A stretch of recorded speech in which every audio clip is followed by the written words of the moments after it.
Welcome back to Pirkei Beams. Today is the 19th day of Adar, the 23rd of February. We're going to be learning the third Mishna of Pirkei Avot, the ethics of our forefathers. Antignos isochal kibel mishimon atzadik hu yaomer al tiyu kevadim hamishamshin et harav al menat lekabel paras alahu kevadim hamishamshin et harav shelo al menat lekabel paras v'hu mara shemayim alechem. Antignos himself received the tradition from Shimon Atzadik. He used to say, "Do not be like servants who serve their master for the sake of receiving a reward.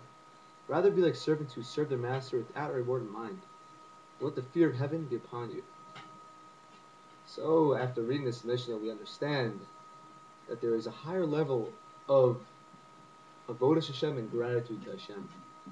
Meaning that when we do something, we shouldn't always be doing something for a reward in this world. And a reward in general. There's a level of connection together. We're just sometimes doing things for the sake of being one with Hashem. But then again, we have to have our self-confidence and we have to do things that make us feel good. So we have to sometimes get rewarded, and it's not bad at all to get rewarded. But we should know that there's a higher level. And now we're just going to look into what Rabbi Nachman says on this Mishnah, beautiful Mishnah. Rabbi Nachman points out a beautiful midrash that I find astounding, and we should really...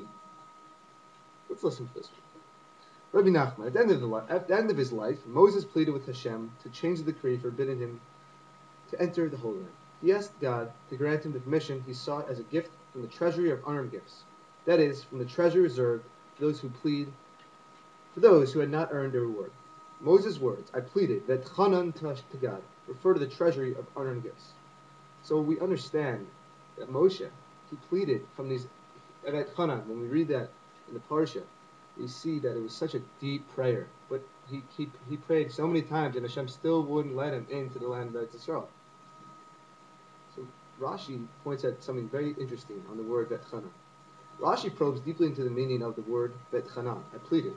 He points out that the root of this word is chanun, which relates to the phrase of matanat chinam, unearned gift or act of grace. As God had said, "I'll be gracious to whom I'll be gracious." Even though tzaddikim could rightfully base their request on the reward earned for their good deeds, they beg God only for the act of grace. Rashi remarks are based on this midrash. This is the Mishnah. This is the midrash that Rabbi Nachman shares with us. So Hashem showed Moshe all the heavenly treasures that were set aside for the righteous in the world to come. Moses asked about each treasury. This treasury for whom it is reserved. The Holy One replied, "That is set aside for the people who have filled my commandments." Moshe asked again, "In this treasury for whom is it reserved?" The Holy One replied, "That is set aside for the ones who raise orphans." After Moshe had asked about each treasury, he beheld one that was greater than all the rest. He asked, "This treasury for whom it is reserved?" Hashem replied, "For those who have earned nothing of their own. Hence, this treasury is called Otzer Matanat Chinam, treasury of unearned gifts." So the mamish we see that's the highest level of treasury, and this midrash really shows something deep. And although it's not the most tangible thing to see, to work in Avot Hashem and say, "Oh, we're not going to get any presents in this world or presents in the next world, but we're working for this room of unearned gifts," we should strive to just serve Hashem and be one with Hashem, and not only do it for the presents that we could get.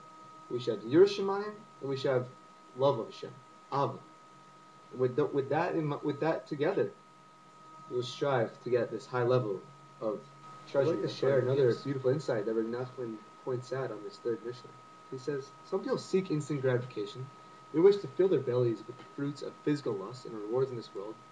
Others truly seek to serve Hashem, but they wish to fill their bellies with the eternal rewards of the world to come, which is also a way of seeking a reward for one's good deeds. Says King David, the holy tzaddik who wrote the Song of Palms and Tehillim, "I seek to serve you without any intent of reward, just to be able to see your countenance, just to be able to see your beautiful light in the face of Hashem."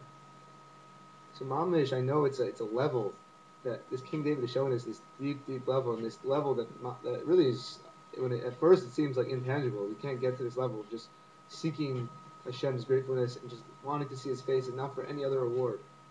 But that's the purpose of learning Torah, to see what levels we can achieve to grow to. And after reading this Mishnah, I hope that we could all maybe just take one mitzvah that we maybe think we're going to get a great reward in, or we always think we're going to get rewards in, and just get connected to that mitzvah, and just do it to be one with Hashem, one with God. And just like to say, have a great day, and B'ezrat Hashem, we'll be learning the next Mishnah. I mean, hopefully tomorrow, and the Simcha.